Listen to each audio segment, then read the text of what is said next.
333. R.I.P.P. Don P. Ph.D. Yo. I said, R.I.P. TV. Tell a homie. Mob Deep Mondays, that's everyday, thoughty. It's all for the community. That's what P showed me. We lost without the unity. Where the fuck is the OGs? R.I.P.P. God bless the real. Only for the righteous. The rest will go to hell. Flipping through the book of Revelation, figure it out. Transliterate the translation, do it yourself. It's the last days, life is a test and we in a cage. Concrete jungle, everyday struggle. Fuck the pain, I'm on some HNIC shit. Hegelian 3 shit. If you don't know what I mean, you was never G. Real shit, R.I.P. Yo, P, play that beat back, 333. Burn some weed, re-repeat that. Shake me up a Tuka pack, break me off a 20 piece. I'm gone, never looking back. Yeah, I can't talk to me. R.I.P. TV, tell a homie. Mob Deep Mondays, that's everyday, thoughty. It's all for the community. That's what P showed me. We lost without the unity. Where the fuck is the OGs? Like the weed, play some IMD for me. It's hell on earth for real, but y'all don't wanna see paper trail politics. All the shit was prophecy, strictly for the family. Peace to the prodigy. R.I.P.P. I sleep when it's time for me. Dope dreams bring the skizzy, pour the Hennessy. Searching for some inner peace, couple hundred G's. Deadly weapons and some weed just for you and me. R.I.P.P. I sleep when it's time for me. Dope dreams bring the skizzy, pour the Hennessy. Searching for some inner peace, couple hundred G's. Deadly weapons and some weed just for you and me. Yo.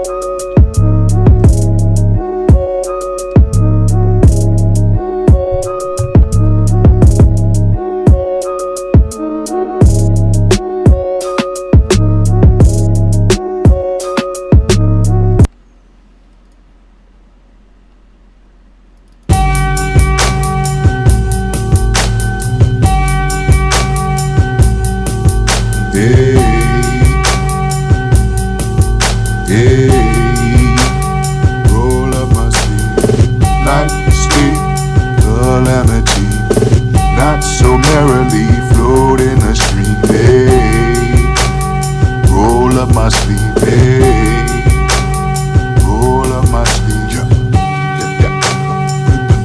But I got no job,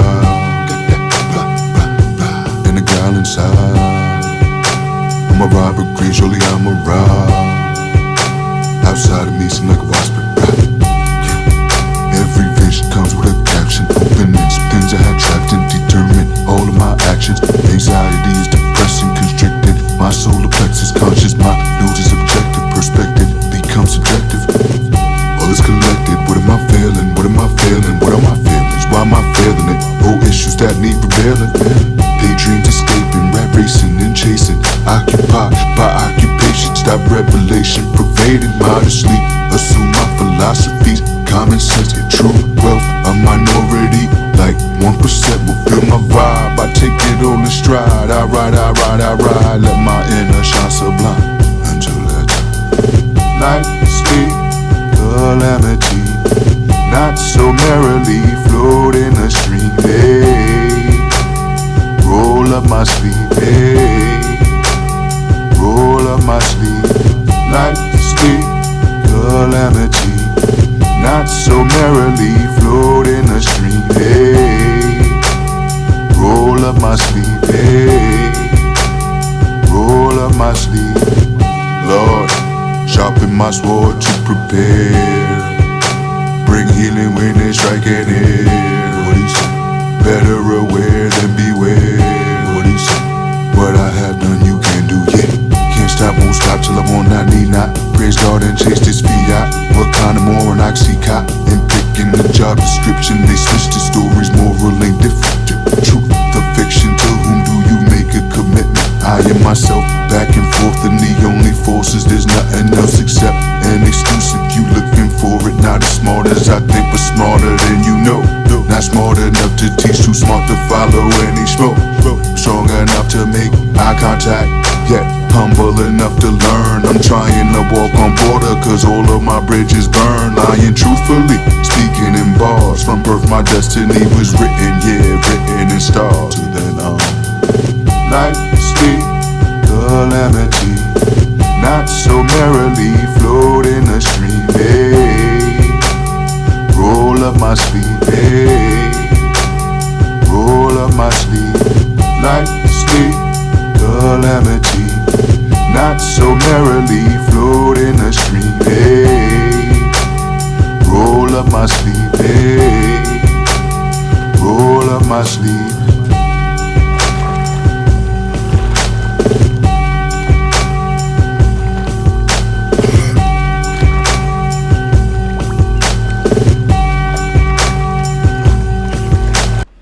What up? It is Gray Matter Week 3, and I am your fearless and dedicated host. The hostess with the mostest, and it looks like I might be flying solo today, people, because shit's a commitment, man. And if you're gonna do something like this, you gotta commit to it. And I'm here.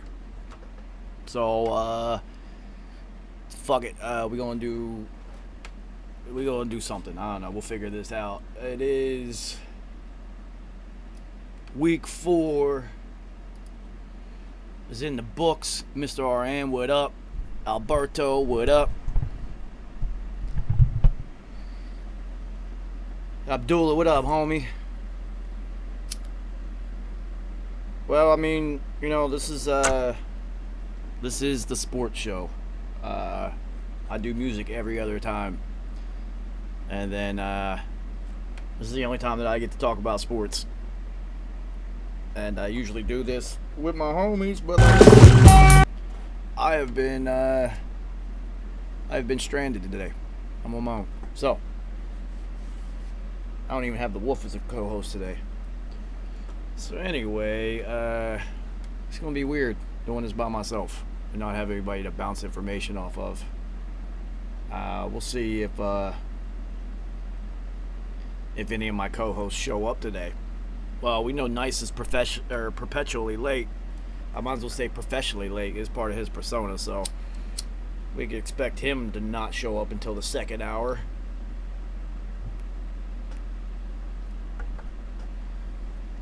Man, you know, I'm up and down. Life is what it is. Yeah, I don't really fuck with baseball at all, dude.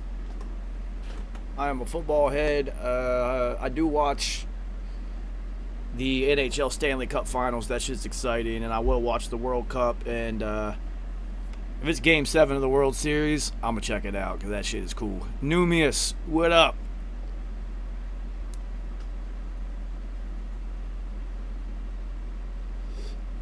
So,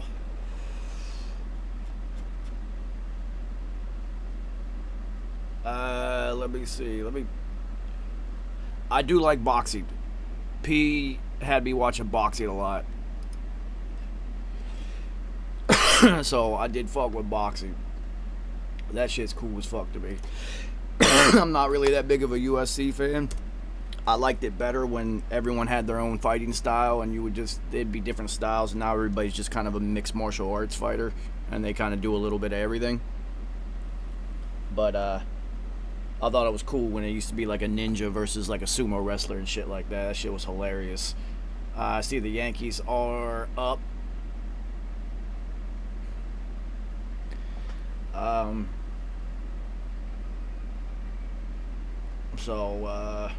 Alright, so anyway, let's get on to the football talk so I can get this over with and get back to mixing records and shit. What are you doing, ESPN? Alright, so let me ask you guys something. What games did you watch, if any, this week? Because I always try to watch as many as I can. But, you know, I can only watch 1 or 2, maybe 3 max at a time and actually pay attention to them. Yeezy, what up? Yo, the Packers are killing it right now, man. If that's your squad, you got a good shot this year.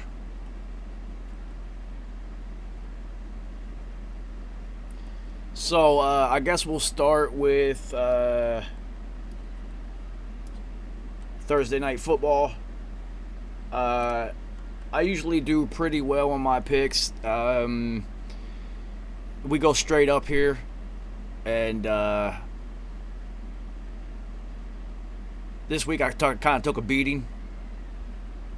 I have been missing 1 and only 2 games a week, and this week I missed 5 of them.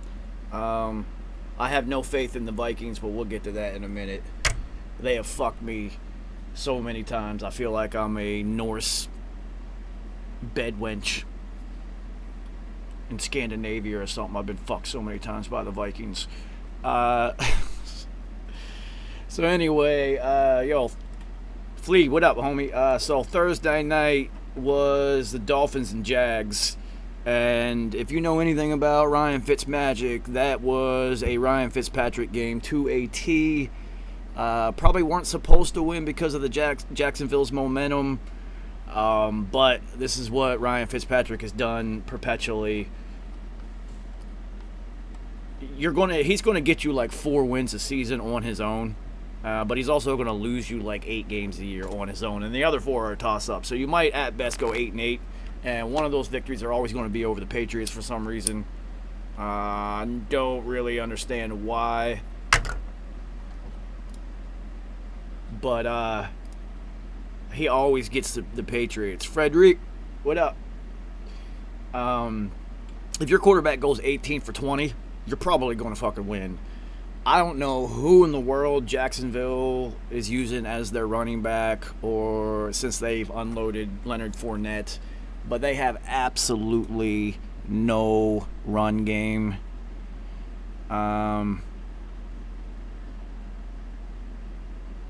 So I don't know what the fuck Jacksonville is going to do.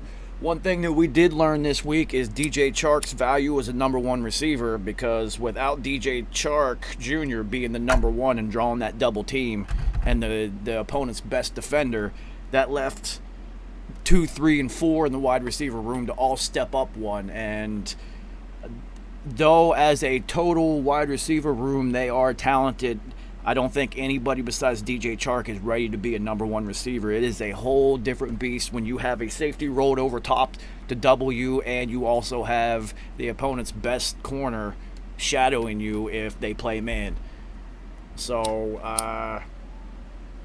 shout out to DJ Chark Jr. for probably getting a better contract at his next negotiation by sitting out and proving how much the Jags have absolutely no offense when he's not on the field. Uncle Rico didn't look too great this week. I don't think he can throw that football over the mountain this week. But you can't. You're not going to have it all 16 weeks. Even Patrick Mahomes last week looked pretty bad for 3.5 quarters. But the Chiefs only need 30 seconds, and you can give them the whole field. It doesn't matter. They need 30 seconds to score, probably. So it's a whole different beast when you're talking about them. I think God is playing Madden when the Chiefs play at this point.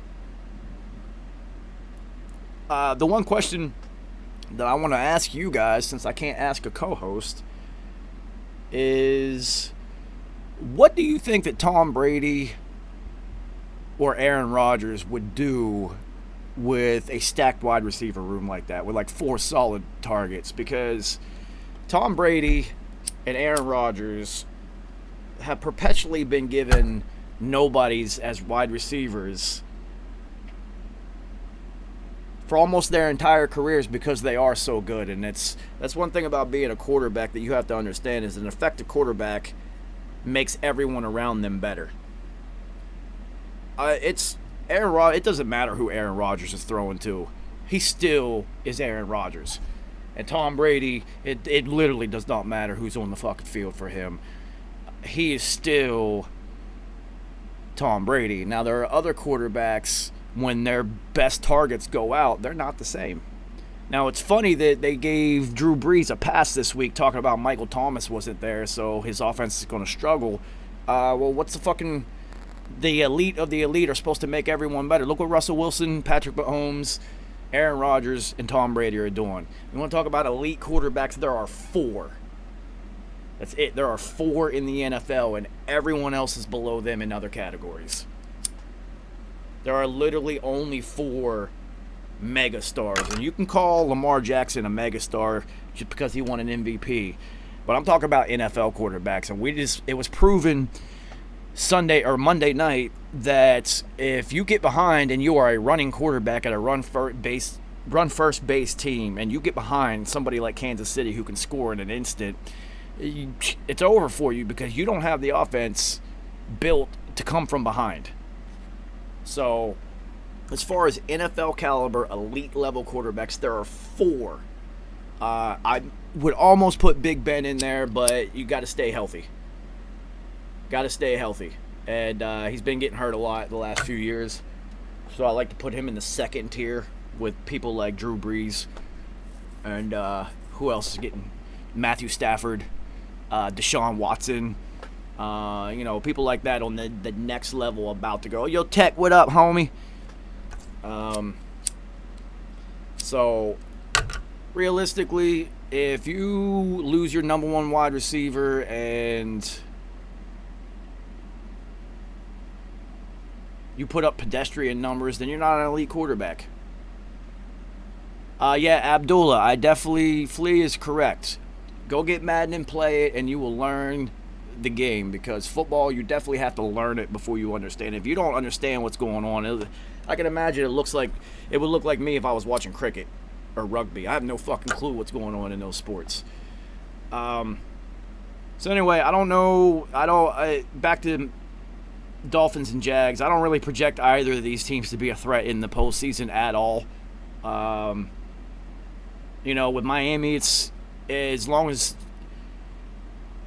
Fitzpatrick is winning, he's going to get to play. But what happens when he inevitably has a 2-game streak where he throws 5 picks in each game and they get blown out, which he does every year? Is he going to get the hook, and is Tua going to get put in instantly? I guess we'll find out. So the other game, I just got a list of games. We'll just talk. I don't really have a plan. I had a plan, but that got thrown out the window. So we'll move on to Buffalo and the Los Angeles football playing Rams. Let's see. The rest kind of gave that one to the Bills. The Rams, that was not a pass interference call. Incidental contact. His hands were up. They gave them an extra set of downs, and then, of course, the Bills punched it in and won the game. I hate it when the refs do something shit like that, and it really determines the outcome of the game. I don't know how the Bills blew that one. There's a tendency in the NFL that when you get up by a lot of points to really let off the gas pedal, and it causes a lot of comebacks to happen. The only time I could remember a team never letting off the gas pedal was the year that the Patriots went undefeated in the regular season, and they were literally trying to beat everyone by 60 to prove a point.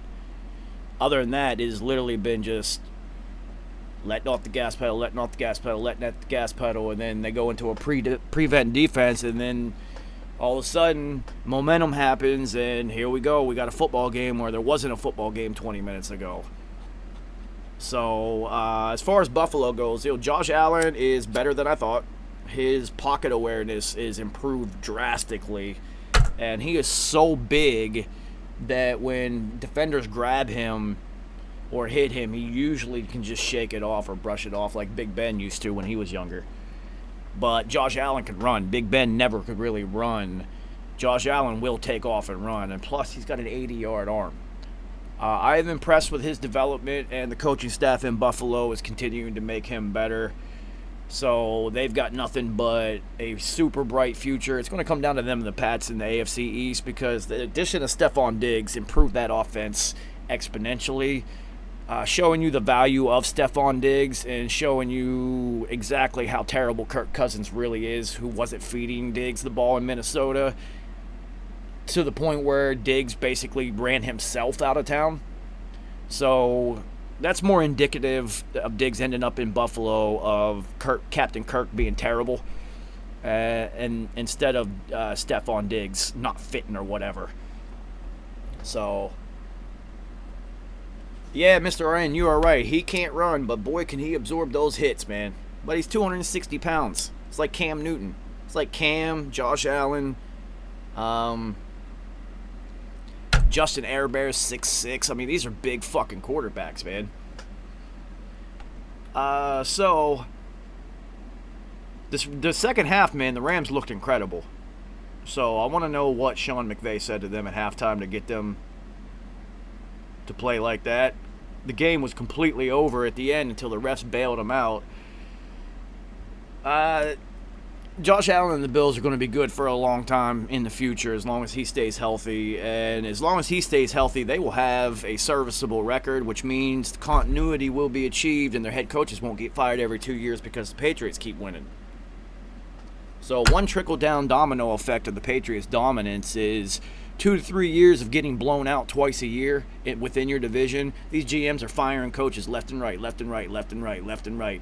And everyone always used to like to say that the NFC East was so weak because, look, man, nobody ever beats the Pats. Well, the Patriots were literally smacking teams twice a year in their division and getting coaches fired after 2 to 3 seasons. So the Patriots' dominance really led credence to the fact that the AFC East had so much coaching turnover and staff turnover.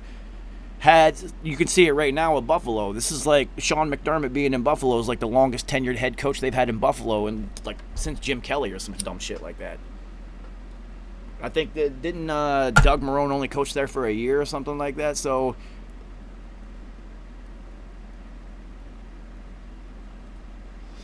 once you start to really analyze the game itself, you can see how certain things affect the outcome of the game or the season themselves. So, the real question out there for everybody, since you guys are my co-host tonight, is can Buffalo dethrone the Patriots this season? That's a real question because they're a real threat. But then the hoodie pulled the most hoodie thing ever when everyone in the world thought the Patriots were done this year. He goes and gets Cam Newton, who's playing like the actual Cam Newton and not the injured Cam Newton of the last 2 seasons. In 2017 MVP level Cam for $1 million fucking dollars. This is why the Patriots keep winning. Like literally, this is why they keep winning, because they are playing 7th dimensional chess and everyone else is trying to figure out, everyone else is reading the rule books on tiddlywinks. And the hoodie is like eons ahead of everybody else as far as planning and execution. And that football, above all other sports, the front office really comes into play a lot because of how many moving pieces and parts that there are. And then the constant turnover and roster turnover and injury issues, because injuries are part of football more than any other sport on the planet. You literally are factoring in, listen, man, we're going to lose like 10 to 15 players off this roster throughout the season. It's just going to happen. We don't know which ones it is, but it's going to happen, and it always happens. So injuries seem to be a possibility in every other sport. Like, it could happen. In football, it's going to happen. There's no football player on the planet who's ever made it through a season without getting something hurt, without getting some type of injury. Oh, we shall see, because health is always paramount in the NFL. And speaking of the Patriots, the Patriots are for real.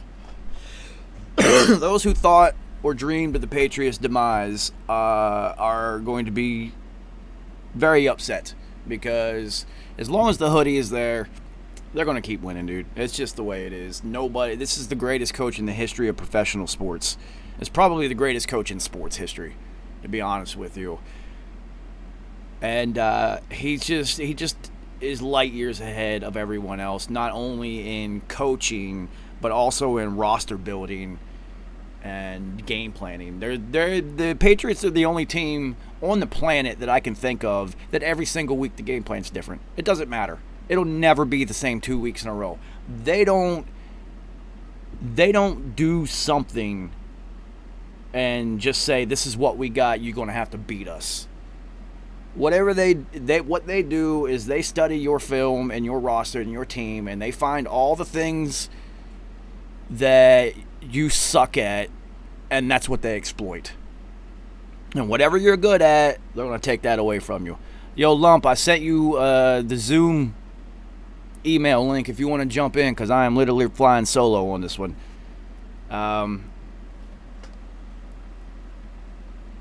saying a lot of ums tonight. Usually try to stay away from that. An effective host doesn't say a lot or filler words. They just keep blazing through.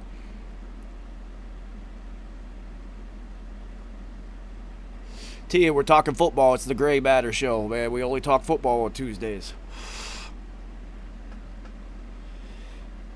Yeah, everybody dislikes the Patriots unless you're a Patriots fan. But they always have a plan. The execution might be a little off, and in a rare occasion, their game plan is going to get beat. Like when they lost the Super Bowl to the Eagles. Doug Peterson and the Eagles had a better game plan than the Patriots did. And for some reason, Bill Belichick left Malcolm Butler on the sideline the entire Super Bowl as he watched a backup quarterback throw for over 500 yards on him or 400 yards or something like that. So I don't know if we'll ever get the answer as to what Malcolm Butler did or said to the hoodie to make him bench him for the Super Bowl, considering that he was a former Super Bowl MVP and Patriots hero. But we know with Bill, it doesn't take that long for you to fall out of favor because Randy Moss came and balled out and then demanded a higher salary for after breaking every NFL record for touchdowns in a season, and the hoodie was just like, nah, we're good. So, the hoodie, man, things are just, there's such a machine in New England that they are just going to continue moving forward no matter who the driver of the car is. It's just, they'll change their tires depending on which type of terrain they're about to drive over, if that's a good analogy for you.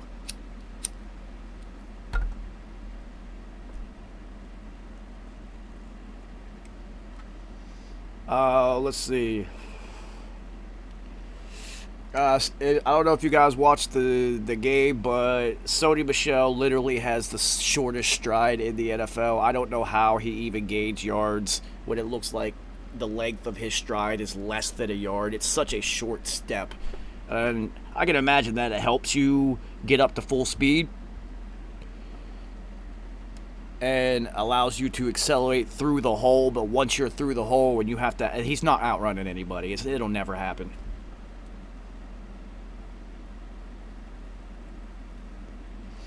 That's a good question, Mr. RN, and that's one of the questions that everybody posed at the beginning of the season, and there's actually a Vegas line on that of who's going to win more games. And I will tell you right now, Mr. RN, the Bucs are going to be serious if they stay healthy because they are just going to continue to improve week to week to week to week as they all learn each other. So, I know that the Raiders look pretty dope. I don't know what their future holds. We're not real sure what Gruden has in plan for Derek Carr at all. I still think he doesn't want to keep him as his quarterback. Hunter Renfrow, the little white receiver from Clemson, he had a catch in double coverage at the end of the half at the goal line that was just absolutely incredible. Speaking of the hoodie exploiting your weaknesses, Rex Burkhead, of all running backs, absolutely destroyed the Raiders by himself. So he had 7 catches for 49 yards and a TD and 6 rushes for 49 yards and 2 TDs. That's 13 touches for 98 yards and 3 touchdowns from Rex Burkhead. I can guarantee you that the Raiders did not plan for Rex Burkhead to get 13 touches and 3 touchdowns. And that, once again, is why the Patriots will continue to be relevant until the hoodie is gone. And when the hoodie retires, Robert Kraft should just sell the team. Don't even keep it in the family name. Don't allow anybody to ruin the legacy that you guys created. The hoodie retires, just fucking sell the team. You're a trillionaire. Just give it to somebody. I don't know. Make it like Charlie's Chocolate Factory and get out 6 golden tickets and then bring in like 6 random people. And, you know, the one who survives all of Robert Kraft's challenges and whatnot gets to own the Patriots, and they get into a little flying fucking office and they, you know, go into the sky and eat candy or some shit like that. I don't fucking know.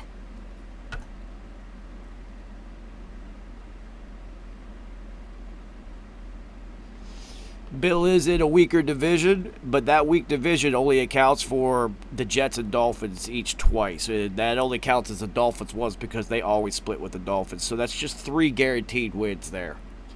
And then if you look at the rest of the schedule on paper, record-wise, the Patriots actually have the hardest schedule in football this season. So, we'll see, man. We'll see. They're neck and neck right now, and I don't know, man. That Bucs squad is, if they can get it together, man, they are going to be an absolute and total problem. So, let's move on to Cincinnati and Philadelphia. A fucking tie. Are you serious, NFL? We can't figure out, like, some way to not have ties. Like, really, a tie? It's so stupid.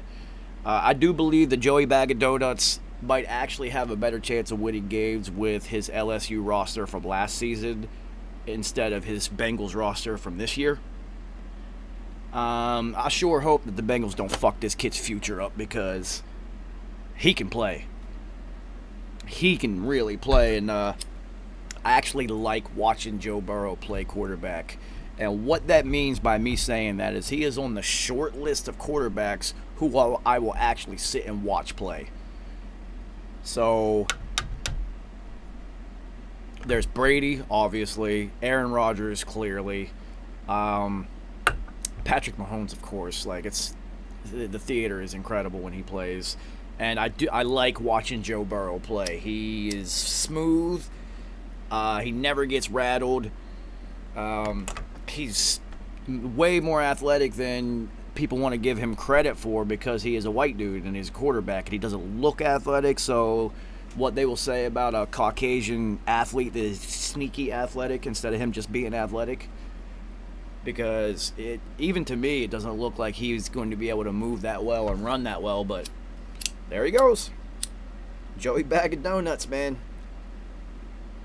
Yeah, Herbert's been interesting, Flea. Herbert's he's big, man, and I didn't really like watching him in Oregon because I don't like watching Oregon's offense most of the time, but he's been, Russell Wilson, yeah, but like Russell Wilson is a sideshow unto himself at this point. That's about it, though, man. I don't even like watching Drew Brees play football anymore because he can't throw the ball more than 20 yards down the field, so it's really fucking boring. Deshaun Watson is he's getting up there. He's very exciting, but when they lost Hopkins, it makes me not want to watch him. Josh Allen, I am now watching Josh Allen highlights. So he has taken one step up in the quarterback wrong in my view. And I view quarterbacks through the harshest of prisms.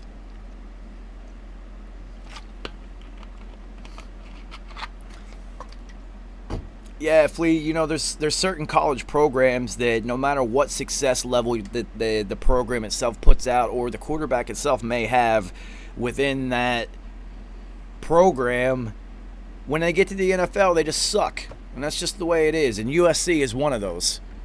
Carson Palmer is the only USC quarterback that had even a decent career. Like, look at their laundry list of quarterbacks who just dominated the USC. They fucking suck at the league. And it's from after Carson Palmer, they have all sucked. From Matt Leinart, Matt Barkley, who else? Sam Darnold, trash. It's all of them. It's all of them. Every USC quarterback sucks. Wild World, what up, man? And then the same thing with Ohio State. Where's there been a good Ohio State quarterback in the NFL? I have yet to see a quarterback from Ohio State go to the NFL and get busy. Multiple Heisman winners coming out of Ohio State, and they get to the NFL and they suck. Look, what's the one quarterback? Fuck, he won a Heisman and then he didn't even play quarterback in the league. They tried to move him to wide receiver. That didn't work out. Yo, Wild World, head on over to the YouTube and join the chat over there, homie.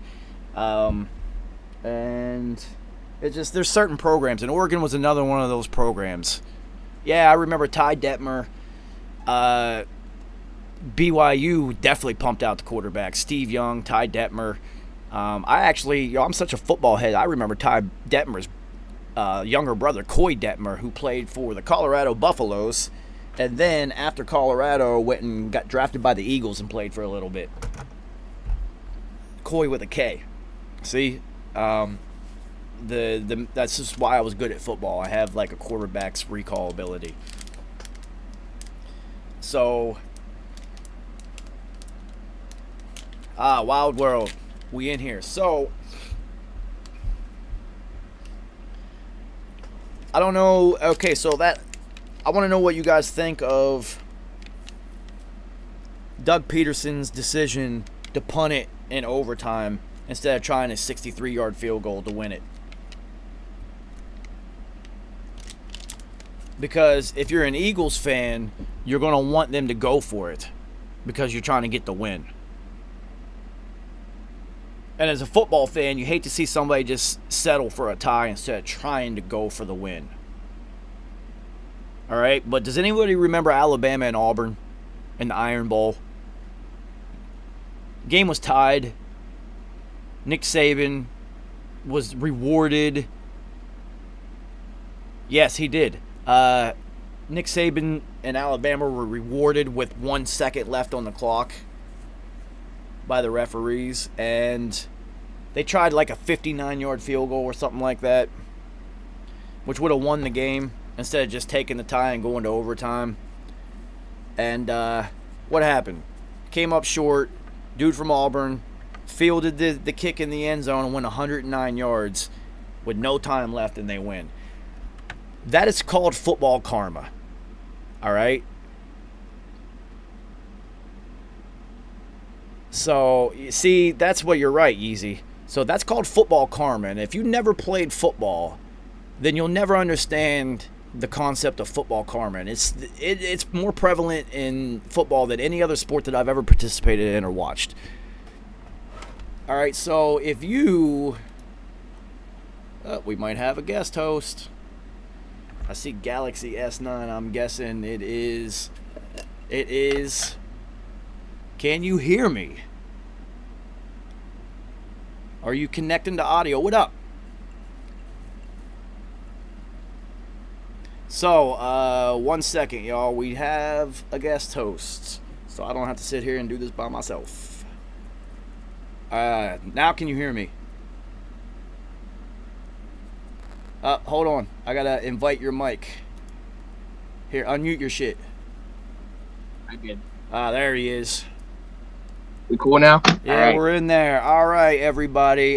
So welcome to Gray Matter, my godson, and our college, I don't want to say analyst, but he is picking games against the rest of us for the whole season because I wanted somebody who has a college point of view besides all us old guys. It is my godson, Colton. How we doing? What up, homie? Living the dream, man. We're watching the debate here in a little bit, so. Yeah, I definitely I already bet on the debate. The bets are easy. What color of tie is Trump going to wear? Are they going to shake hands? What's Trump going to say the most? The bets were pretty easy, so we'll see. We'll see. Yeah. I know on my FanDuel this season, I am up. Let's see. Last week I won $39, I think. Hey, there you go. Well, see, since it's my first year doing fantasy, I'm allowed to enter the beginners leagues, and they're all like just double ups. Bet $2, win 4. Bet 2, win 4. I just do all the double ups, and I always get them because they're not, except Monday nights because I took Lamar Jackson instead of Patrick Mahomes. And Lamar Jackson's my favorite for fantasy, bro, and he only got me like 18 points last night because they got whoops last night. Well, talking to your dad, who we refer to on this show as the Hunting Hillbilly. The Hunting Hillbilly, I like it. The Hunting Hillbilly makes his picks from the mountains of West Virginia. So I'm talking to the Hunting Hillbilly, getting his picks for the week, and he's the one. He didn't convince me to do it, but that conversation convinced me to switch my pick from Baltimore to KC. Because everybody in the world picked Kansas City. And I do believe that Baltimore will beat Kansas City once this year. And I don't think Kansas City's going to repeat because it's too hard to repeat in the NFL. So it made me say, well, they're not going to beat them during the regular season. It'll be in the playoffs. So then I switched it. Yeah. And boy, did they get their absolute ass handed to them. So Yeah. speaking of that, Baltimore is not built to play. They're built to play Kansas City if they run the ball effectively and don't fall behind. But Well, the thing is, if you noticed, Kansas City scored first, which I mean, like not like a field goal wise, because Justin Tucker kicked first. But after that first touchdown was scored, and Lamar did a 3-and-out, they didn't know what to do. yeah, you can't get behind on Kansas City and think you're going to play catch up because they're just going to keep scoring points. It's like a video game at this point. I swear to God, Patrick Mahomes has to feel like I used to play or used to feel when I played Madden. Like, it doesn't matter who I'm playing against. Who cares? I'm going to score every single time I touch the ball. The outcome is there. It's a foregone conclusion. I'm going to win by 1 or by 100. It doesn't fucking matter. Like, I'm just going to score every time. And it looks like he's just like, yeah, I'm about to score every single time we touch the ball. It's ridiculous. It's fun to watch. You see the throws he was making yesterday, dude? Like, how? Like, He literally makes throws that nobody else on the planet can make until this next generation of quarterbacks who grow up watching Patrick Mahomes come out, because they're going to grow up doing the shit that he did.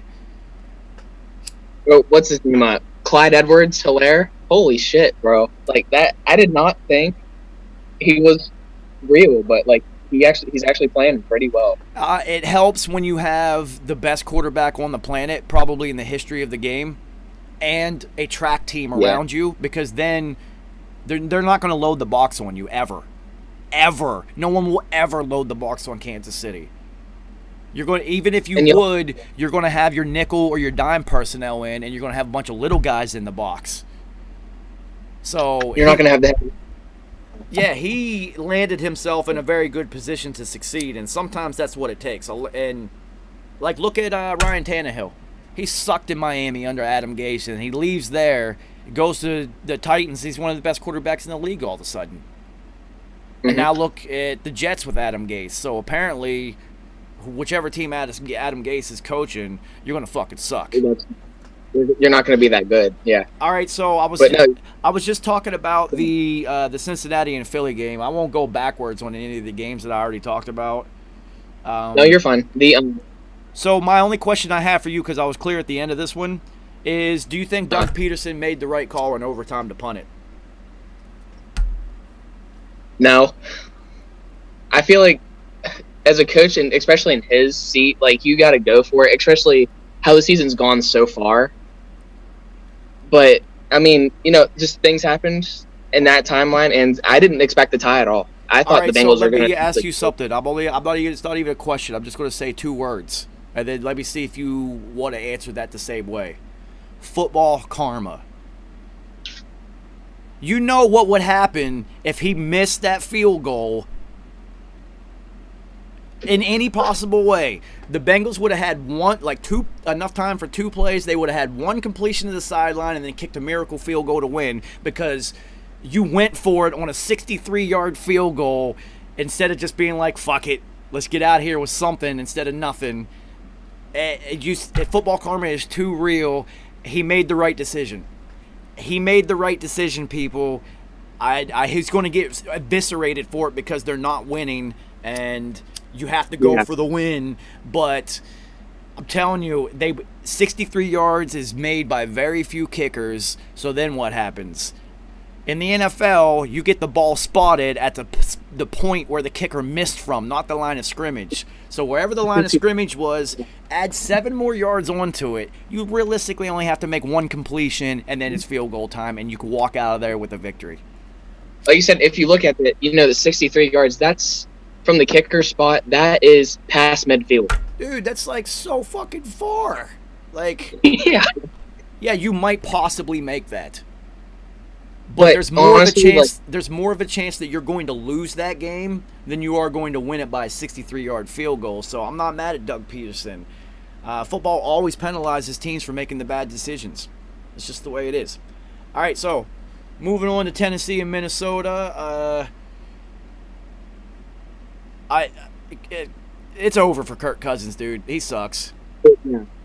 Well, the thing is I have Dalvin as my running back for fantasy, bro, and I have been getting shit from him.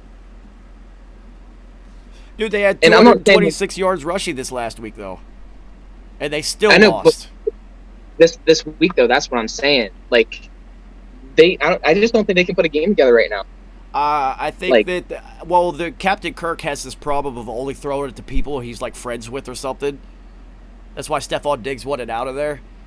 And I said it after week 1 that Justin Jefferson has to show up, and then all of a sudden Justin Jefferson had 175 yards and 2 touchdowns. Now that means that he's at least gained the trust of Captain Kirk, so that should open their offense up a little bit. What I am actually more impressed with is, I don't know who the hell Khalif Raymond is for the Titans, but A.J. Brown, their number 1 receiver, was out, and he stepped in and had like 108 yards in his place.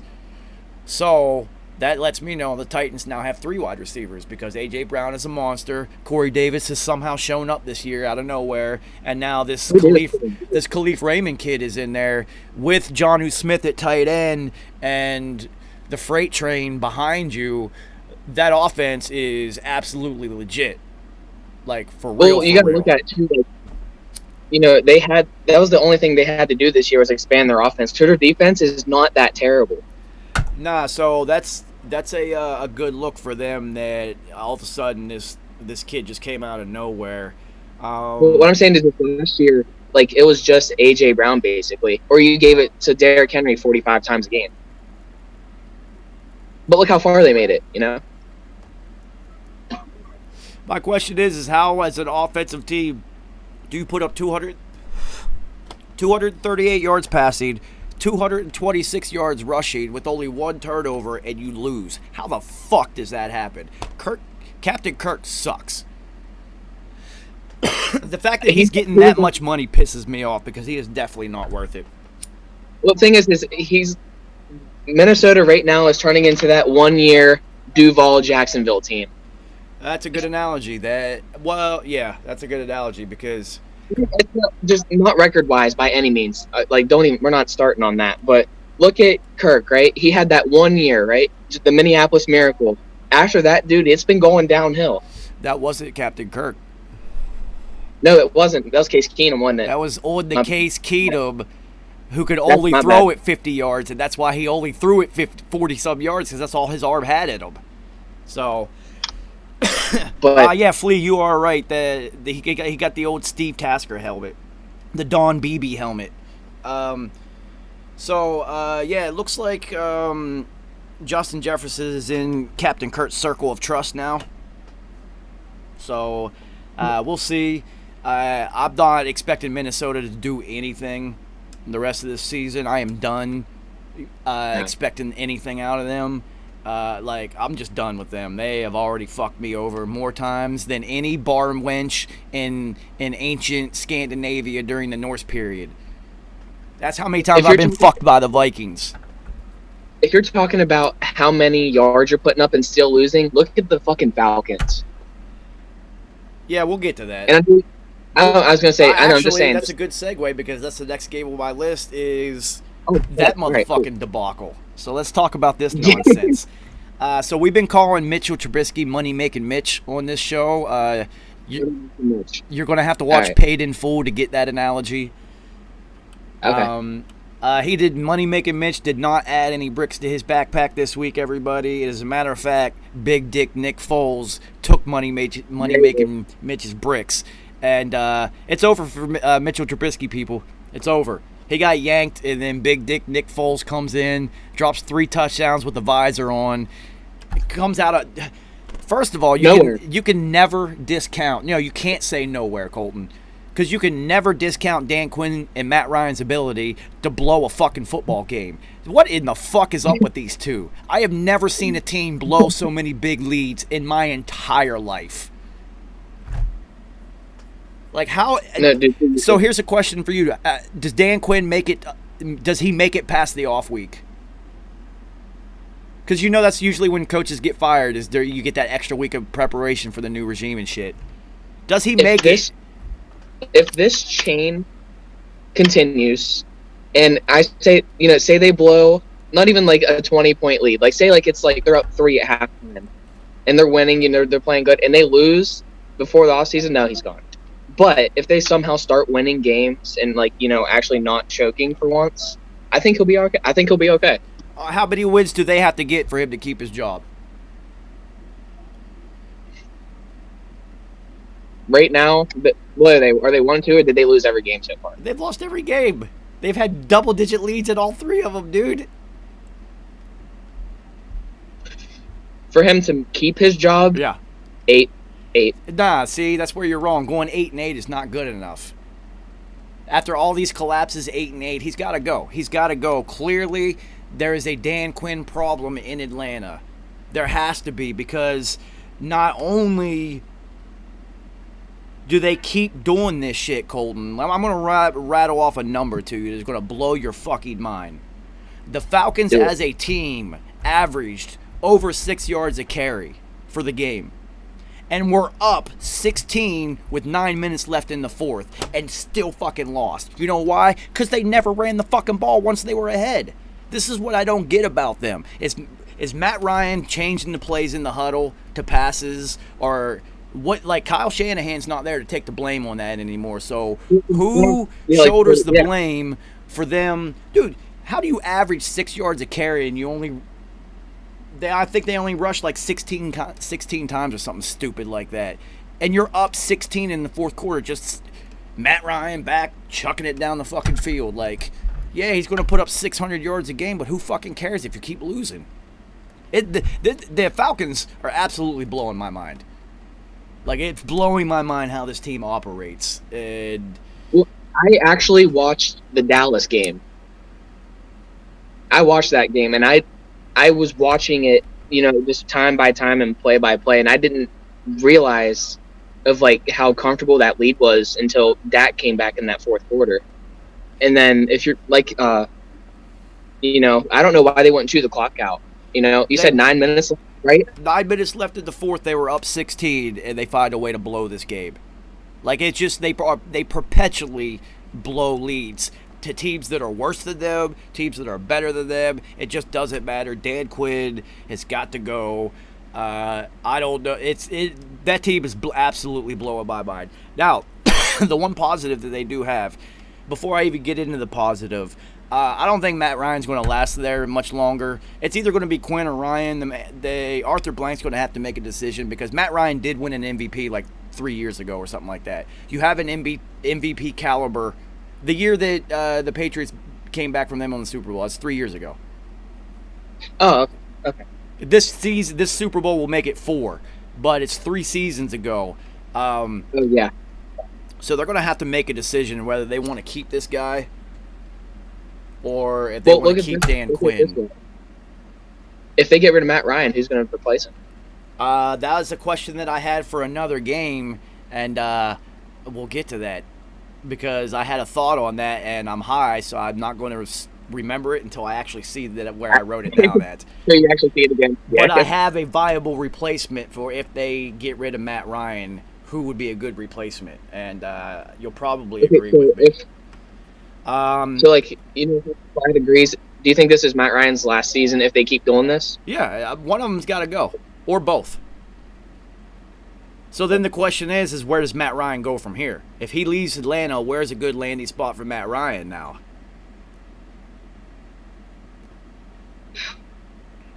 I don't know. I never thought about it that way. Exactly. Like, most teams in the NFL, this is a rarity, there's a bunch of teams in the NFL that are kind of set at quarterback. They either have somebody young, like the Dolphins have Tua waiting behind, Yeah. Or they've got somebody entrenched, Cam, like just across the board. So the Falcons would never do this. They won't trade him, but if they release him, a good spot for him to land would be New Orleans, because Drew Brees is over. It's over for him. His arm is done. So. Okay. So do you think if that happens, Matt goes to New Orleans, you think Jameis is going to stay or they'll cut him? We'll see. That's a good question. I want to know what. You got Taysom, remember? No, but I want to know what is famous Jameis's ability now that he has LASIK surgery, because this guy was playing nearly blind. Yeah, you're not wrong. This guy won a fucking national championship and then led the NFL in touchdown passes last year. Like, let's be realistic. And he did it without contacts, and apparently he needed LASIK surgery. So, like, now he can see. So, clearly he has the physical tools. So, I want to see what he can do. So it'll be interesting to see if he actually gets a shot. Do you think they'll let him play at all? I mean, if they're starting quarterback, if he sucks enough, or if he gets hurt, But it's like it's Drew Brees. So are they really going to even if he throws 4 picks, are they going to sit him? No, it's fucking Drew Brees. No, it's Drew Brees. He's gonna play the whole game. So let's move on to the game that I watched. This was my hammer this one. If you bet on football, hammer this one, and you would have won your money because I was right. Let's go Bucks. Go Bucks. All right, Tampa Bay game. Dude, this was an easy pick. Denver was playing with 5 offensive starters out. At Tampa Bay, there are no dominant, Ravens of the 90s level defenses in the NFL right now this year. But if you're going to have to pick out a team that has the best defense in the NFL, it's either going to be Tampa Bay or Pittsburgh. Yeah. So you're looking at Tampa Bay as a top 3 defense. That's scary. That has to be scary for the rest of the league because they're the only team offensively that has the horses to keep up with Kansas City. To me, Mike Evans, Chris Godwin, Shady, Fournette, Gronk, OJ Howard, and then the other white tight end. They go really deep. They're loaded on offense, loaded. And then that little white kid, Tom Brady always finds Scooter, whatever, Scotty Miller. Where the fuck did he come from? Yeah. I know it sounds stupid, but I don't know any names of Tampa Bay's defense, but I know what they're doing. Yeah, they're just really good. They're killing it right now. Those Bucks uniforms were dope. Those all pewter Bucks uniforms. Those shits are dope. So here's an interesting stat that I came across the screen. Tom Brady has 250 wins in the NFL. Really? 250 wins as a starting quarterback, regular season and postseason combined. He might actually have more wins than the Lions franchise as a total. No, see, here's what's funny. I already looked it up. He has more wins than 4 franchises. For the Lions? You're kidding me. No. It's 4. It's Baltimore, Jacksonville, Carolina, and it's the 4 newest teams. Houston. Yeah. Houston, yeah. But it's funny because Jacksonville has been around since the 90s, before Tom Brady was in the league. Mm-hmm. And so is Carolina, and him as a starting quarterback has more wins than they have as a franchise. That is fucking retarded, dude. These are types of things that will never be eclipsed. It's just never going to happen. You're going to have to play 20 seasons, averaging 12 to 15 or 12 to 14 wins a season like the Patriots and Tom Brady have done for 20 fucking years. It's impossible. Those wins count playoffs, right? Yeah. Okay. But yeah, dude, 20 seasons winning your division, that's the number. All right, so he's played 20 seasons in the NFL as a starter, right? 250 wins. That's more than 10 wins a season. You're double-digit wins every year that you exist in the NFL. Every year.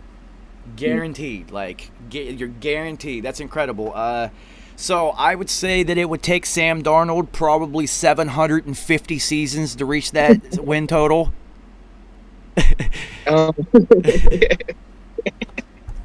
Yeah.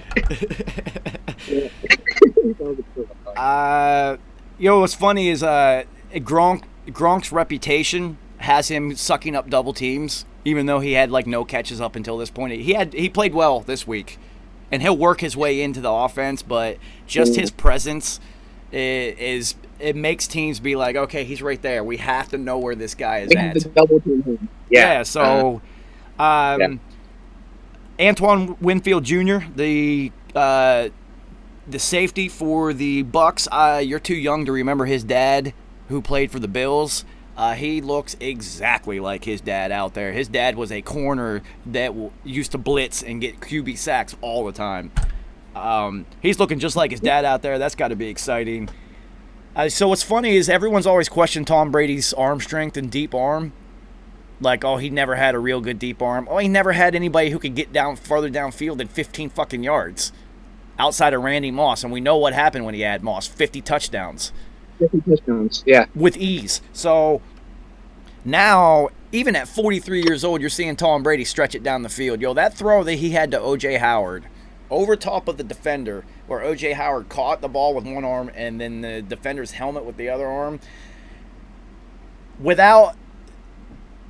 discounting the athleticism of Patrick Mahomes' throws where he's jumping in the air and throwing it this way 60 yards. 60 yards, yeah. That Tom Brady throw is the best throw that I've seen this entire season. The precision was retarded, and he's 43 fucking years old. Like, that is a testament to Alex Guerrero and TB12 and whatever it is that they're doing to make him play at this level. Dude, Tom Brady was in the NFL when I was in college, right? Yeah. Yeah. He's still in the NFL, and I am 40 years old. I couldn't even think about running right now, and Tom Brady is still playing at a absolute top level, which is retarded. Okay, I'm going to take a little backtrack. Was there any season when Tom Brady started at New England where they did not win the division? Yeah. Second year. They did not make it to the playoffs. Oh, okay. I mean, besides like the year he got like hurt and stuff and all that, but So the first year when he came in for Drew Bledsoe, they won the Super Bowl that season. The next season, they did not make the playoffs, even though they won. It was either 10 or 11 games. They did not make a wild card spot, what? and they did not win their division. It was a really, really weird year. And then the next 2 years in a row, they won 2 Super Bowls. So they went Super Bowl, not even making the playoffs, Super Bowl. So just that 1 year. And they still won like 11 games, which was retarded. So I have a question. Tom Brady historically has struggled in Denver. This has been proven. This is the only stadium he has a losing record, is Denver. And Only one stadium. yeah, he's got a winning record everywhere in the NFL except in Denver. And so my question to you is that he had a throw. Gronk was literally butt naked, wide open in the back of the end zone, and he overthrew him.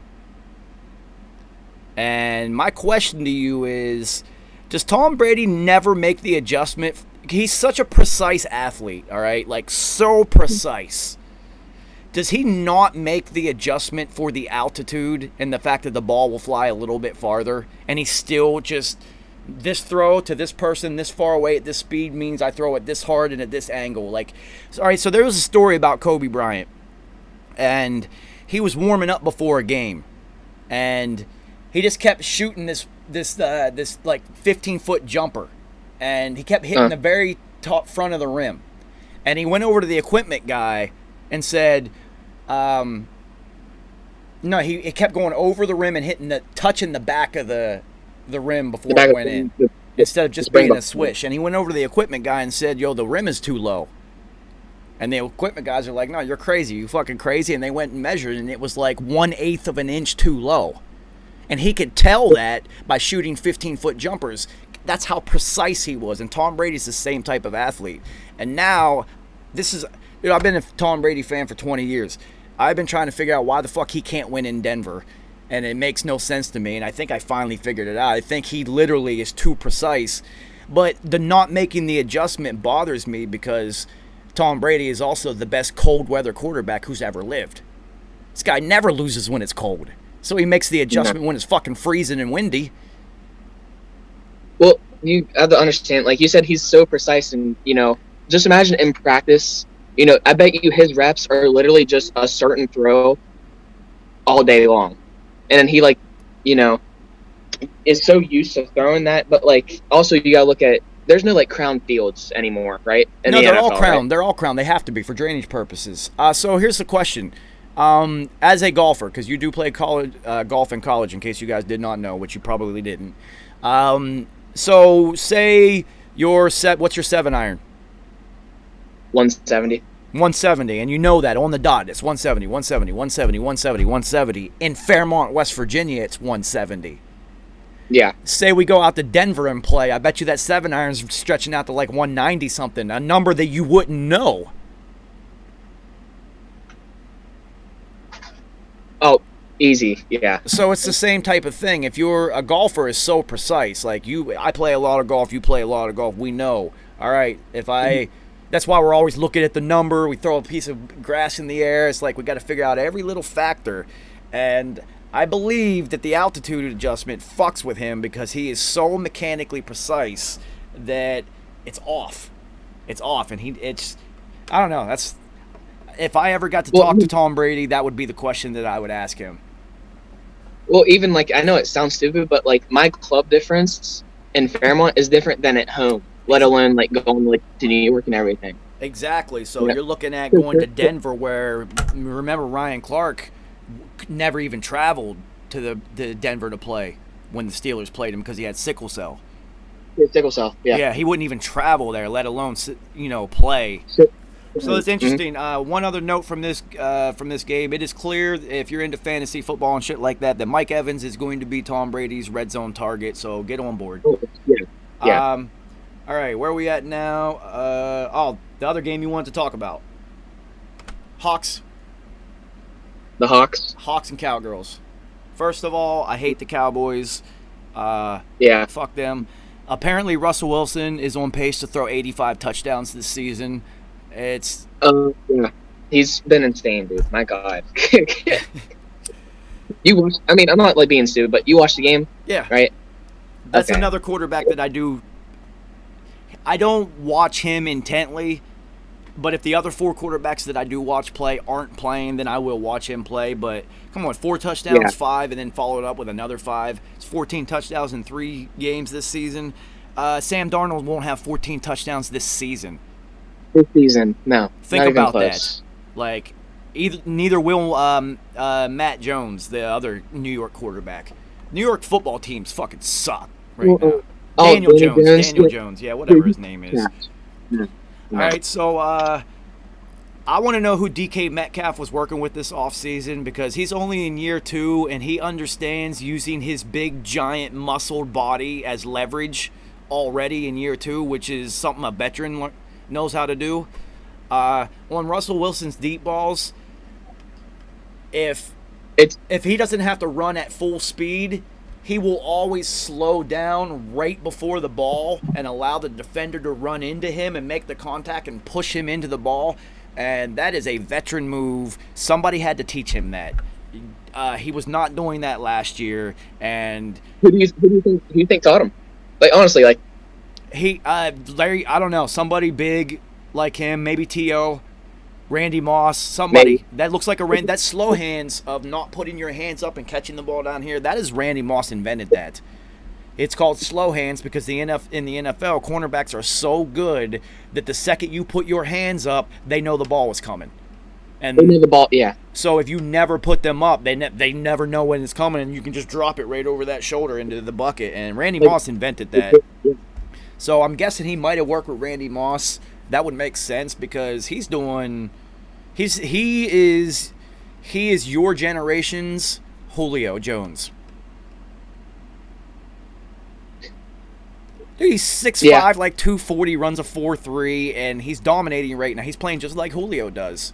And wow, that's scary for the NFC West because you got Russ is going to stay there. You know that. And then they got this guy. And then he's got his little. I think Scary guy on the field. I think Tyler Lockett is actually a figment of Russell Wilson's imagination and not actually real because he is always in the right spots. And he's like, it's just the synergy that the two of them have together is. If you look at the flow they have while they're pushing the ball, like I mean, if they do a 3 and out, nothing's clicking, right? But they do first down, or like a big run with Carson, and then there's that deep ball with Lockett or Metcalf. It's instant, and like that. Yeah, so I know the Hutton Hillbilly will somehow find a way to blame Jerry Jones for this loss, even though he had nothing to do with it. He likes to blame all losses on Jerry Jones for some reason. But I actually would just give more credit to Seattle and Russell Wilson because Russ knows how to win games. He just knows how to win football games. He's done it at every stop in his career, from his rookie year, college. It doesn't matter. The guy wins football games. It's incredible. I don't know, man. I don't like him. For some reason, I don't like Russell Wilson. I'm not like a Russell Wilson fan, but I would love to be on his team. Oh, yeah. Yeah, I would love to be on his team as a receiver because you're getting the ball, man. On the opposite side of the ball, do you think, not saying Dak Prescott's overrated, but do you think he's getting more love than he should? I mean, he's good, don't get me wrong, but like in those clutch moments or that one spot he needs to do something, he doesn't do it. It's just I don't know where my judgment is on him because he looks like Matt Ryan almost without the collapsing. It's just like, yeah, I'm going to put up a bunch of numbers. We're going to go 8-8 every year. So who fucking cares? Because he threw for almost 500 yards and they lost. I mean, and then once again, your dad will blame Jerry Jones somehow, and I'm just like, it's not really his fault. I don't know whose fault it is. It's not anybody's fault. How about Seattle just being really good? How about that? Green Bay, New Orleans. Drew Brees is over. It's done for him. We won't even talk about him. Aaron Rodgers, on the other hand, there's only been 2 quarterbacks that I've ever seen. 3. I'll say 3. I'll add one more into that because I actually made a note on him, on his game. But really, 2, with the factor of being able to... literally, you and I could go out on the field, and they're going to win, and we're going to get numbers somehow, and it's Aaron Rodgers and Tom Brady. It does not matter who these guys are throwing to. They make anybody relevant. Anybody. Yes. It does not fucking matter. Like, Aaron Rodgers had nobody. He literally... Hey, listen to this. Aaron Rodgers has never had... He's completed 1 pass to a first-round pick in his entire career. Really? You have one of the top 3 best quarterbacks in the history of the league, and you've never drafted him a weapon in the first round? One, and it wasn't. It was Mercedes Lewis, and Mercedes Lewis was actually drafted by Jacksonville. So Packer, he's never completed a pass to a first round draft pick in his entire career through the Packers. That is astounding, and it will be the Packers' fault, the front office fault, if he retires and they only walk away with 1 title with all that skill set and ability. That's when you look and you can say that the draft number, I'm not saying doesn't matter, but the first round, it's like just more compensated. Like you said, that Aaron Rodgers can literally throw to anybody, such as Tom Brady, and give them numbers, and they can do amazing, right? Yeah, I think these coaches and GMs get it into their head. Well, they can do it with anyone, so they don't need it. So they never give him any help like that. It's incredible to me. Breeze's arm is cooked, and what I've already noticed, we're only in week 3, and corners and secondary players aren't even considering passes past 20-some yards, and they're just sitting. So he's going to end up throwing a high number of picks for him this year because they're already sitting on it. I watched this game, and the Packers corners were just sitting, waiting for him to throw these curls and outs and actually ends because the outs are too far of a throw for him almost. He's got the Chad Pennington arm at this point. What I was saying is, if you look at those out routes, a 5-yard throw, but technically you still got to throw sideways. What, 20, maybe 15? It's a long throw sometimes. Sometimes 30 And- some yards to the sideline. So But I don't know. Something I noticed with him whenever I saw parts of that game is he's getting more aggravated with himself than he did last year. Let alone like how good he did. Like, don't get me wrong with the numbers, but I think, like we talked about earlier, this is probably one of his last years playing. I think this is his last year. If we're already in week 3 and his arms look at that time, his arm looks like it's week 13, not week 3. That's not good. There's a lot of throws left. You got to think, it's not just game throws, warm up throws, practice throws. Like you're hundreds of throws a day for a quarterback. So Easy. It's just going to wear. It's going to wear out. Even it's earlier and earlier in the year. The last couple years, he's flamed out really, and they've been able to be bailed out because on the offensive side of the ball, they have two of the best players in football. And Michael Thomas and Alvin Kamara. And Alvin Kamara proved it this week by basically being their entire offense. Yeah, you're not wrong. So the Packers are going to be very relevant. I don't know about their defense. We'll find out. So Cleveland and the Washington team. I did hear that Ron Rivera told Dwayne Haskins that he's only got a couple weeks to figure this shit out, or they're moving on. So Who are they going to move on to, though? well, that was the only question I really have, because Nick Chubb's for the Browns really dope. The Browns, if they keep play action, running the ball, and then play action and running through there, they are going to be an effective offense. So the only question I have is, will Alex Smith get a start in the NFL this season? Probably. Yeah. Like, don't get me, he's good. Like, Dwayne Haskins, he's good. No, he's not. He But sucks. he's not terrible. He could Yes, be he worse. is terrible. Every Ohio State quarterback that's gone to the NFL has been terrible. So he sucks. The question is like their backup. I don't know who their backup is. And then they have Alex Smith. So it's just like, does Alex Smith see some field time this year? That's an interesting thing to keep watching, and that's about the only thing to keep watching with these Washington football If he team. does, though, what week do you think he'll? It'll be Pop clear in. at the end of the season, unless it's necessary.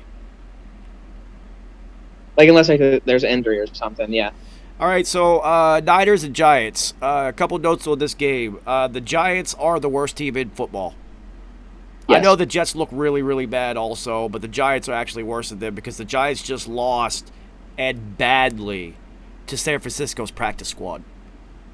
Mhm. They were down 9 fucking starters. And they still got one.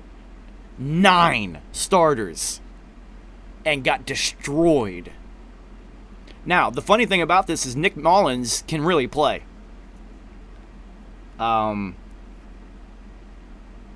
He just wins football games. Like he's done something as far as San Francisco quarterbacks that none of them have done. It's some crazy stat that I saw on McAfee this morning. He's like completed 60% of his passes and won like 9 straight starts or something like that. It's something that none of them have ever done. So Damn. yeah, he just gets it done. Yeah. The Giants cannot put it together. Well, it amazes me that how bad some NFL teams are at running the ball. For instance, the Texans had 29 yards rushing for the game. Like, some teams just literally cannot run the ball. And the Giants, they got Devontae Freeman. They picked him up and added him to the roster, and he had 3 fucking yards. The Giants are literally the worst team in football. I hope the Giants and Jets play each other, so we can have Oh God, no. we can have the king of mediocrity. And you know how I love. There's only one way I love my ochre, and that's meaty. Yeah, man, I hate the Giants, and it actually pissed me off that I watched these highlights. But I did it for this show, so I can be informed. But I was gonna say, someone should sign Nick Mullins. I don't know where a good spot for Nick Mullins to land would be, but I imagine that San Francisco is just going to continue to pay him pretty well as a backup as Jimmy G insurance. Woof. Well, it's wolf time.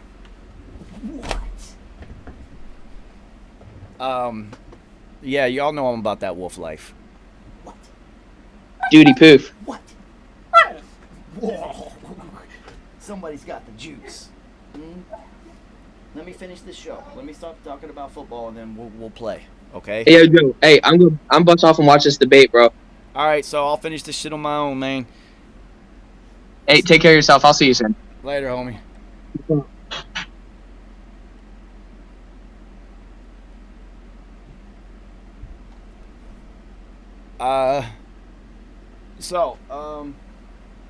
Anyway, where were we?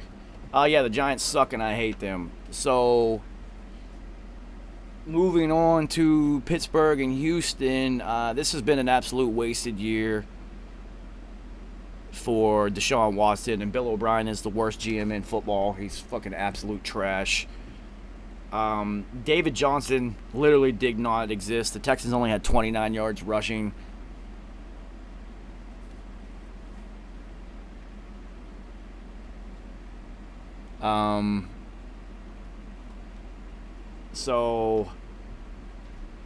If Big Ben stays healthy, Pittsburgh is going to be super dope this year.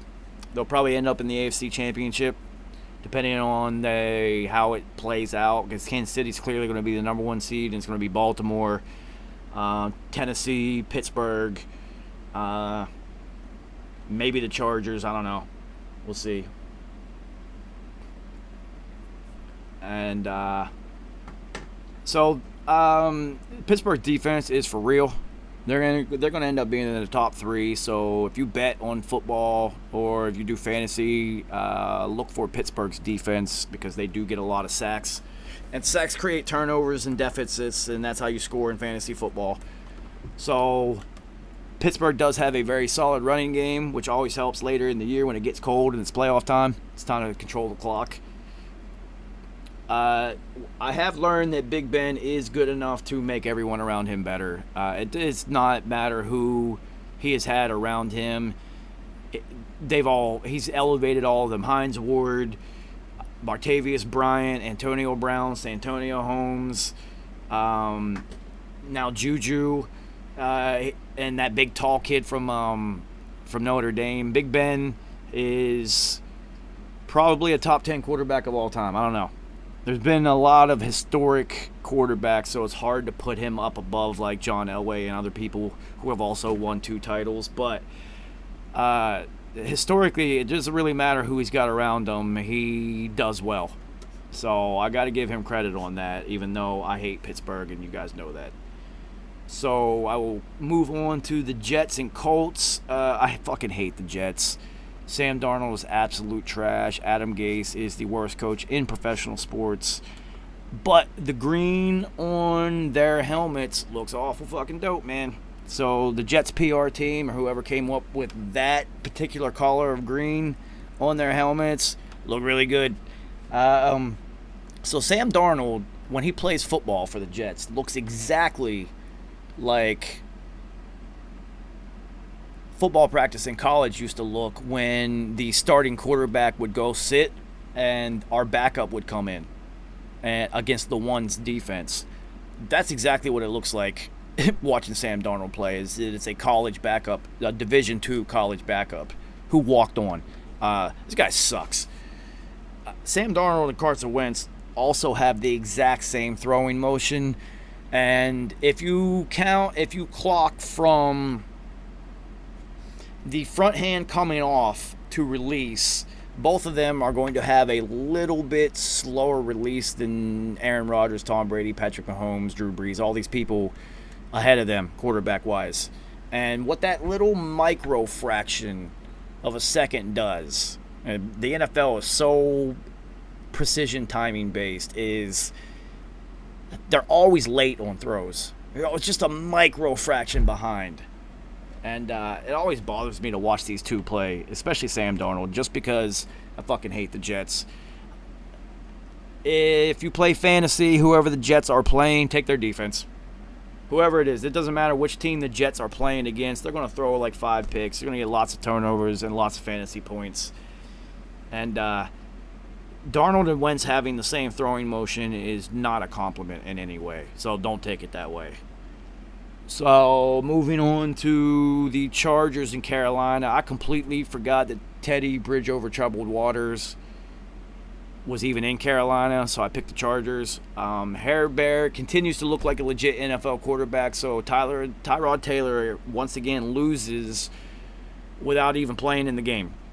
Keenan Allen, is the best wide receiver in football that nobody talks about. I still, looking at the highlights and looking at the stats on this game, cannot for the life of me figure out how the fuck Carolina won this game. The Chargers had more rushing yards, more passing yards. They won the time of possession battle, and there was only one turnover in the game, and it was by Air Bear. But he still threw for over 330. So, how the fuck did they lose this game? I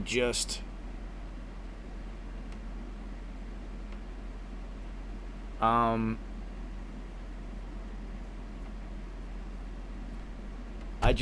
not real sure how the fuck this happened. Blazer, the only reason I'm doing this football thing is because I've always wanted to do this with my homies. It's just I'm doing it by myself tonight because neither of them are available to do this with me. The next thing that I'm adding to the channel is the Beat Boutique thing, and then that'll probably be it, because I will be doing Paranoid Activity starting this week coming up, I guess. And I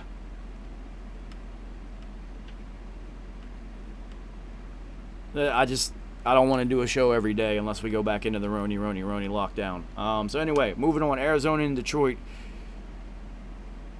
Kyler looked human instead of like a video game this week. And what a time to look human against the worst defense in football, essentially. I'm not real sure if... as soon as I get done going through these games, I'll tell you all about that, because I'm almost done. I'm not sure if Kyler playing terrible was his fault or Cliff Kingsbury's. What I do know is that Adrian Peterson can play until he's 50 if he wants to. This guy is still getting it done. He's got to be 37, 38 years old, and Frank Gore has been doing it forever, and Adrian Peterson is in better shape than almost anybody, so I see no reason, unless he gets a catastrophic career-ending injury, why he won't continue to just keep going, churning out 800-900 yards a year for the next couple years, easily. Let's see. Larry Fitzgerald, 1 catch for 0 yards. It was very telling to me that Larry Fitzgerald only had 1 catch for 3 yards. That right there lets me think that was a game planning. I'll see you later, Blazer. That was a game planning issue and not an execution issue really that much, even though Kyler threw 3 early picks, and quarterbacks are going to have bad games. It just happens. So, look for a bounce back week from Kyler and Cliff next week. I'm not real sure who they play. I will go through next week's games real quick. And then the last game for the week was Monday night, and that was not quite the game of the year that everyone thought it was going to be. I know that much. Patrick Mahomes is literally on a whole different level of football than anybody else who's ever played the game. He literally looks like God is playing Madden through him. It's just not fair. He knows at this stage in his career that he can literally do anything he wants to.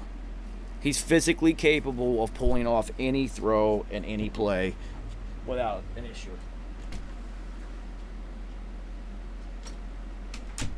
So, I'm trying to remember another athlete that had this much success with this much talent and potential this early in their career. I mean, you could say LeBron, but LeBron didn't win the chip in his second year and an MVP. So it's he's different. He's different. He's got the potential. He's already physically, gifted wise, skill set, the best quarterback who's ever lived.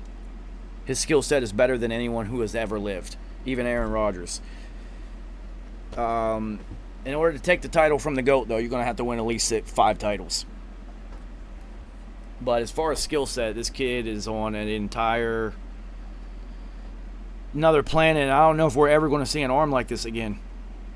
I know these kids that watch Patrick Mahomes are going to emulate him and do the things that he does. So he is going to evolve the game of football just like Steph Curry did for the NBA. But I just don't know when we're going to see arm talent like this again. It's on a whole different level, and enjoy it while it's happening. There is absolutely no ceiling for this kid. He could do whatever. They can win 15 titles in a row. Like, I just don't know. And as far as the Ravens, they do have the roster and the game plan ability to beat the Chiefs. They just have to play a nearly flawless game. And the first thing for them is to not fall behind, too far behind, too early, because then they have to get out of their game plan of running the ball, controlling the clock, and being physical. And nobody in the league can air it out with Patrick Mahomes. Nobody. The Packers don't have the offense to keep up with them for a shootout. Like, nobody can. So you're going to have to beat them in another way, and especially because whoever is in the front office at the Chiefs have done an absolute exceptional job of putting the right types of players around Patrick Mahomes already. It's a track team. They got a track team. It's just nothing but speed, and it's working because I don't know if I don't know if he can't outthrow any of them.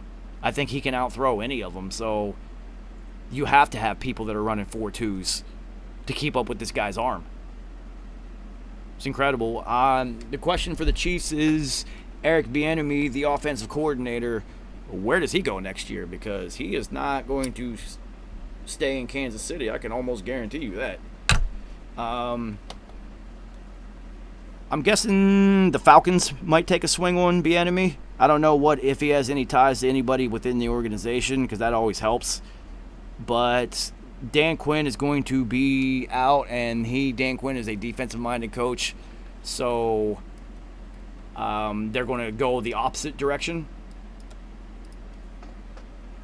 So they'll go for offensive-minded, and who's more offensive-minded than the Chiefs staff right now? So I would look for Eric Bieniemy to end up in Atlanta once they get rid of Dan Quinn. So let me run through the schedule for this week coming up, and it is 3:33 somewhere, everybody. Let's see, and give you some quick picks. All right, so Denver at New York. I don't care what the spread is. Hammer the Broncos, because the Jets are terrible. Actually, this might be the one game that the Jets fucking win this year, because it's so hard to blow 16 games. Colts at Chicago. This game has now changed with Nick Foles as the starting quarterback. I think Nick Foles does better in the hero role than the starter role, so we'll see. It looks like the Colts have finally, not finally, but have gotten themselves on track after that Week 1 debacle.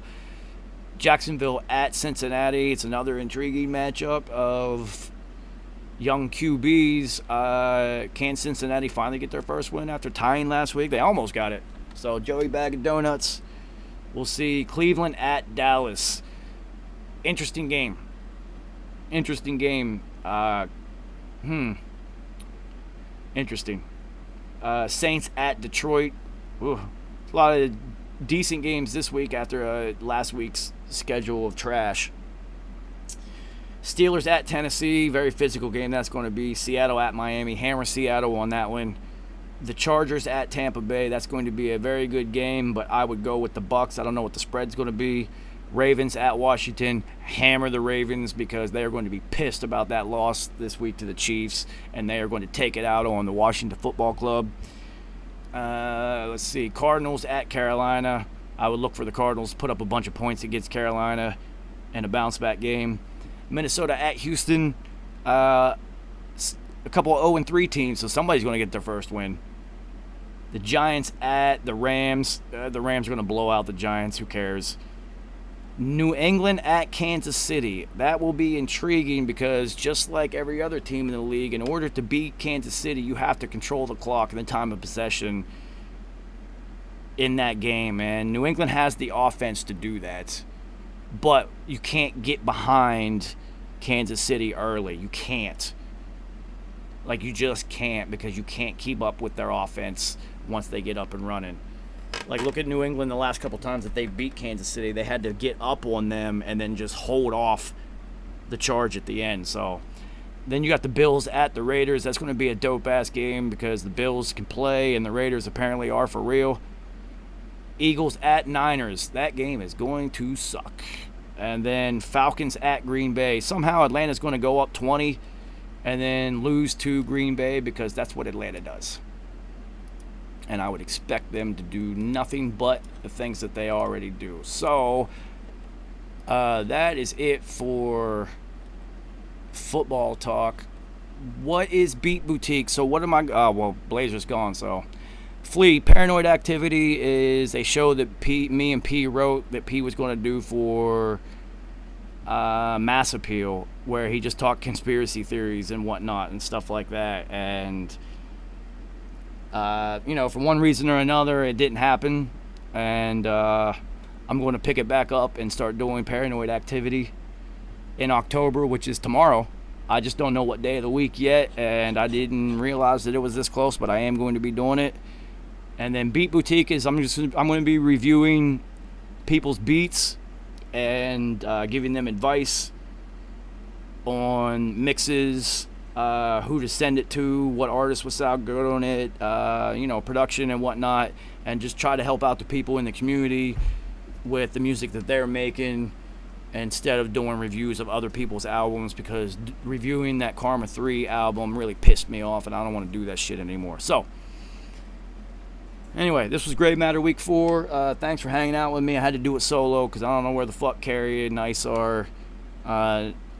Nice didn't even send his picks this week, so it looks like the rest of the season it's basically going to be me, and then if Carrie can make it. But, I'm going to ride it out. I don't miss Mobb Deep Monday. I don't miss 333 TV, and I'm not going to miss any weeks of football because I have committed to doing this, and I will do this. So, shout out to everybody for coming through. Hit up my DM if you have got any questions about this week's games or you want any betting advice. And, as always, RIPP 333. I will see you probably Saturday unless I decide to do Paranoid Activity. Maybe Thursday I'm going to do that. I don't know. I'll let y'all know. I will keep you posted. Until then, play my motherfucking theme song. 333 RIPP Don P PhD. Yeah. I said, R.I.P. TV, tell the homie, Mobb Deep Mondays, that's everyday, thoughty. It's all for the community, that's what P showed me. We lost without the unity, where the fuck is the OGs? R.I.P.P, God bless the real, only for the righteous, the rest will go to hell. Flipping through the book of Revelation, figure it out. Transliterate the translation, do it yourself.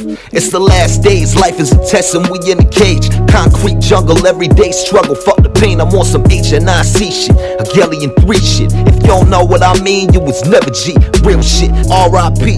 Yo, P, play that beat back. 333, burn some weed, repeat that. Shake me up a Tuka pack, break me off for 20 pieces. I'm gone, never looking back. Yeah, I can't talk to me. R.I.P. TV, tell the homie, Mobb Deep Mondays, that's everyday, thoughty. It's all for the community, that's what P showed me. We lost without the unity, where the fuck is the OGs? Like the weed, play some IMD for me. It's hell on earth for real, but y'all don't wanna see paper trail politics. All the shit was prophecy, strictly for the family. Peace to the prodigy. R.I.P.P. I sleep when it's time for me. Dope dreams, bring the skizzy, pour the Hennessy. Searching for some inner peace, couple hundred G's. Deadly weapons and some weed just for you and me. R.I.P.P. I sleep when it's time for me. Dope dreams, bring the skizzy, pour the Hennessy. Searching for some inner peace, couple hundred G's. Deadly weapons and some weed just for you and me.